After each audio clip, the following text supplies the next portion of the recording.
Well, hello everyone, this is Robert from Black Belt Gaming. Let's take a look at a starter game for Dungeon Command. This will be a game for 2 players using only one faction pack, one set. The faction pack I've decided to use is the one containing the Drow, the Dark Elves in the D&D setting. Within the rulebook, you'll see these little dark blocks with some white text inside, and it talks about your first game. That's the guidelines we're going to follow this evening. It says that you need to divide the cards that come with your faction pack into 2 different stacks containing gold symbol or a silver symbol. And we've done that with both the creature cards and the order cards.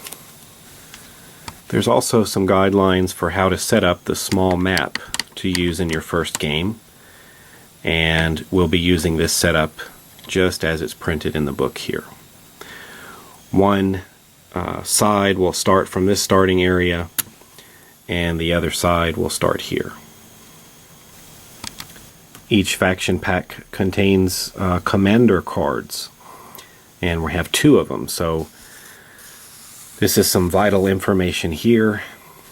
It says just below this this picture, it talks about playing your first game, and you win the game by reducing your opponent's morale to 0, but since this is a short first game, you need to reduce the starting value by 3. So if you're playing this commander, Alexandra, she won't start with 13 morale as usual. She'll be knocked down to 10 for this first game. Alright, we have the board set up down here, and we have our 2 commanders.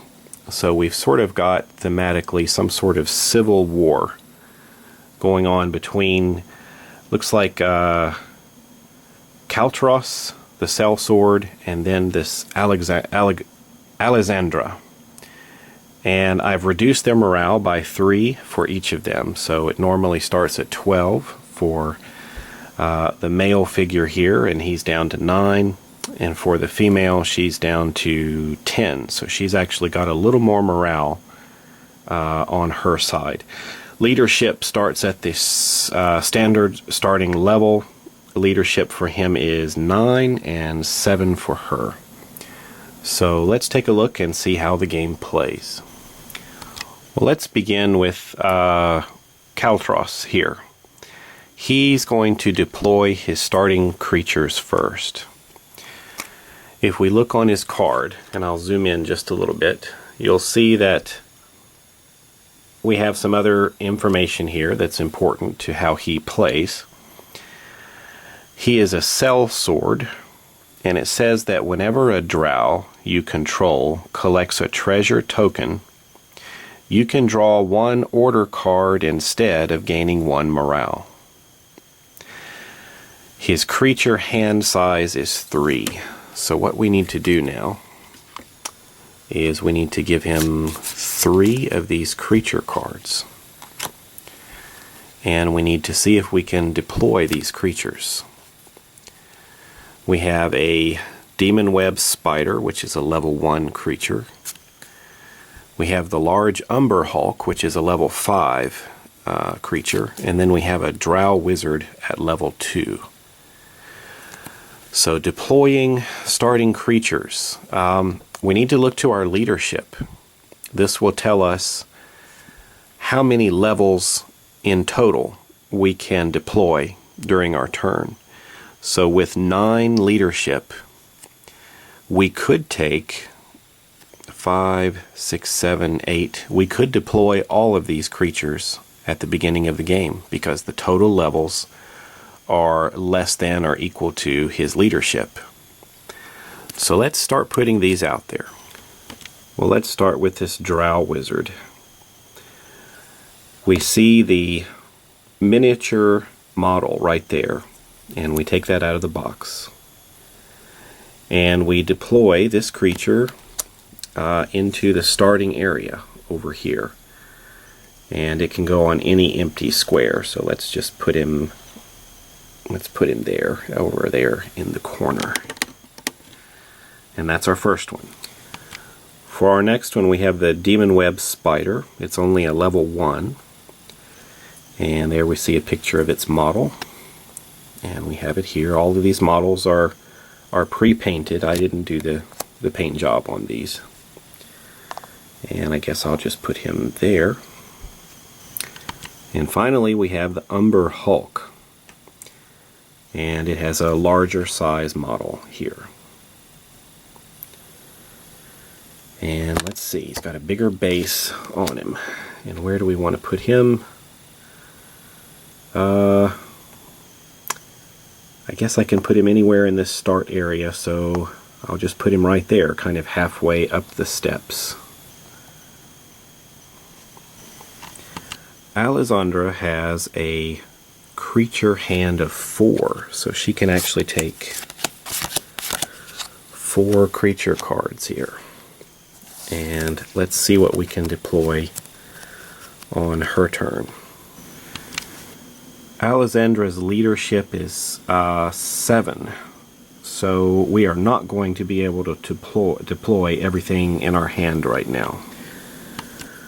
Well, here are our choices. We have a Drider, which is a level 4, a Drow Assassin, which is also a level 4, a Giant Spider, and a Drow House Guard. Well, let's see. With a leadership of 7, we could do a 4 and a 3. So why don't we do the Drider and the Giant Spider. Well, here is our Drider figure. Also, this is the larger size creature for this team. And according to the starting rules here, using this smaller board, you can put it on any open space. So I couldn't put it there on the the fire. The Giant Spider. Here is the Giant Spider model. And I guess we'll just put that down here.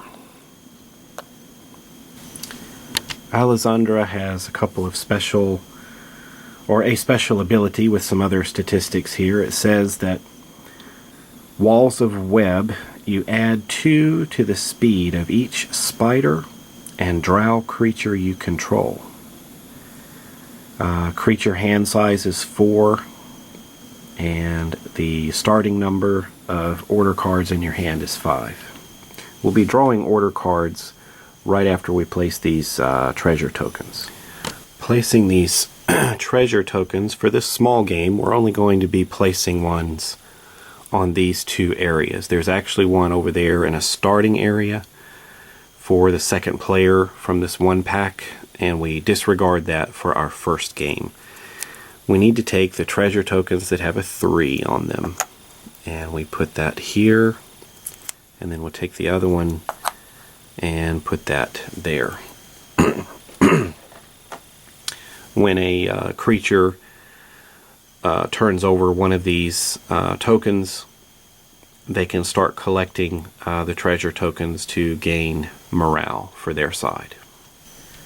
Well, we need to start handing out some order cards now. So Alexandra gets 5 in her hand, and our sellsword over here gets a starting order hand of 4.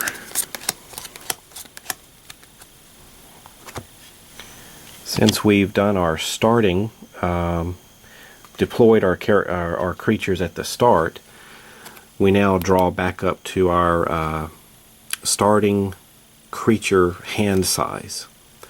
So since the sellsword already put 3 creatures down, he only has 3 other creature cards left, so he's going to take all 3 of those and put those in his hand.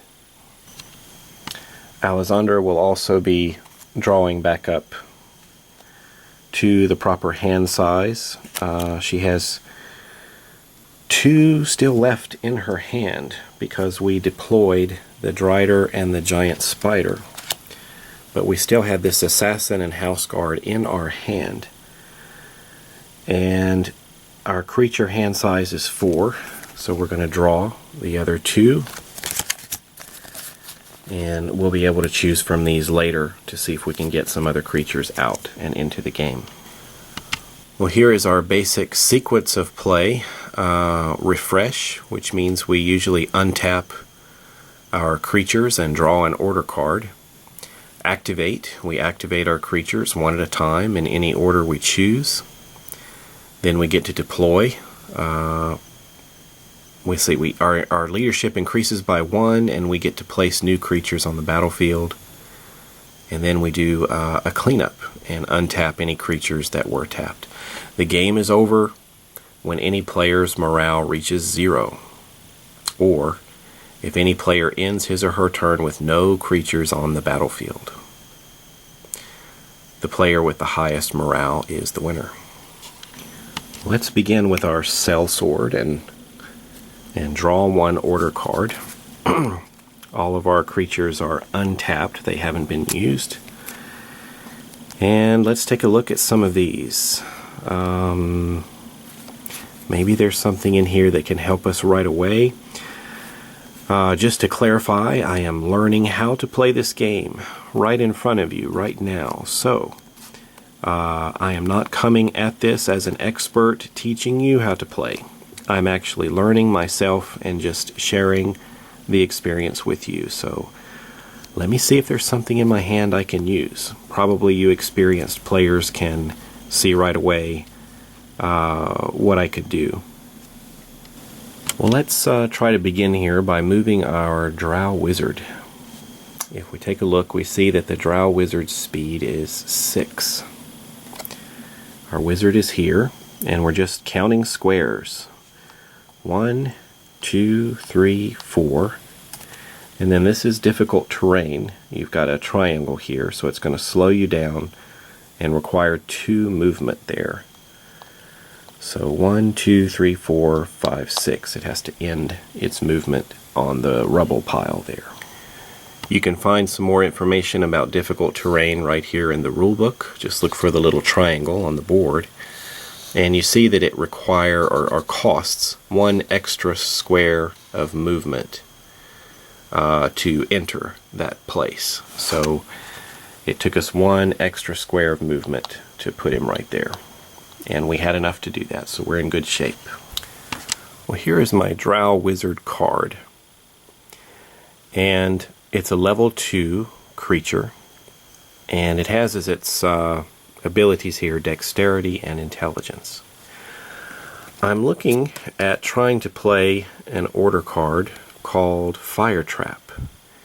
It requires that the acting creature be of level 2, and my Drow Wizard is level 2, and it needs the ability of dexterity, which it does have, so it fulfills both of those requirements. Requires humanoid. I guess the one that uses this has to be humanoid, and the Drow Wizard would fulfill that as well. Choose 1 hazardous terrain square and deal 20 damage to each creature within 2 squares of that square. Well, it's kind of a disadvantage for the team over here, but this is hazardous terrain right there. And you see that by the pointy stars that are on the pictures there around the fire. So I guess if we chose this one within 2 squares, boom, boom, that's going to get both of them. So we could play Fire Trap, I believe, and then deal 20 damage to each of these 2 creatures. So let's do that. Well, here are some damage counters that come with the game. And probably you should just place these damage counters on the cards of the creatures. So that means for Alexandra, both the giant spider and the drider are going to take 20 points of damage from the Fire Trap. Playing the Fire Trap card is a minor action. and therefore doesn't appear to tap or turn my Drow Wizard card at this time. Just a quick question I had for myself. When I moved the Drow Wizard, does moving tap the creature? And it does not. Movement does not tap the creature. Taking one final look at my Drow Wizard to see if there's anything else I can do with him. Over here we see his attacks. This is a melee attack when you attack an adjacent creature. This is a ranged attack. Looks like it has a range of 10 squares. And right now my Drow is just too far away to shoot anyone. So I think he's finished. Well, next I think I'll activate my Demon Web Spider. It's a level 1 beast, and it has a speed of 7 and an interesting ability here, Scuttle. This creature shifts when it moves. Normally when one piece would move next to an enemy piece, it has to stop. But if you can shift, it allows you to continue moving without having to stop beside an enemy piece. So this guy can move 7 spaces. Well, why don't we see how far this little guy can go. 1, 2, 3, 4, 5. I'm going to have him move on that treasure space. There's a bit in the rule book about collecting treasure. And it said you first reveal, and then you start to collect the treasure. Reveal means that I turn this over, and I see how many treasure tokens go there. So I need to put 3 there. So these are treasure tokens without any numbers on them. And I believe they go right there with the spider on top. And then this goes back in the box. As a standard action, it says, you can tap your creature and collect one of those treasure tokens. So we take our spider here and we tap him. That means he's taken his big action for the turn, and as a standard action we can take one of these, and when we take one of these it boosts our morale by 1 point. So our silver player, the sellsword, morale will increase from 9, it will go up to 10. Well, the last one I've got here is the Umber, a level 5 creature, a speed of 6.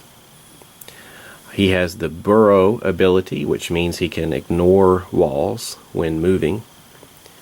And let's see, as a standard action, he can do some sort of confusion gaze within 5 squares. So I don't think he'll be able to get to anyone right away.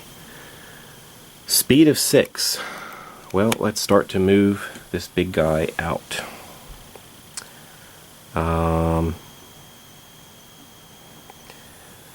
Let's see. We'll move him, I guess, diagonally. 1, 2, 3. And I think I'll just stop him there after moving 3 spaces, so that as the enemy's going to probably start heading our way, we can have the wizard maybe duck back behind this Umber Hulk and let him go up to the front lines. But I think that's going to do it for activating our creature this turn. We are not quite done. We get to deploy now. We increase our leadership by 1 and place new creatures on the battlefield. So our sellsword's leadership is going to go up to 10. We can have a total of 10 levels on the board now. Well, totaling up the levels of all of these creatures, that's 5, 6, 7, 8. We can allow for something of level 2 to be deployed. I think we can bring in this Drow House Guard. Alright, so we've got our House Guard figure, and we'll just put it right here in the starting area, ready to go. Well, I think that's about going to do it. It says now is the cleanup sequence. We draw back up to our creature hand size, and we're actually out of creature cards, so that's not a problem. And we untap any of our creatures that became tapped during the turn. So our Demon Web Spider now is untapped and I guess ready to defend itself.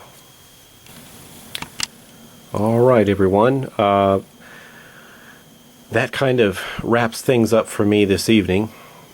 I've gotten a taste of Dungeon Command here tonight, going through the rule book and sort of playing out things in front of you here.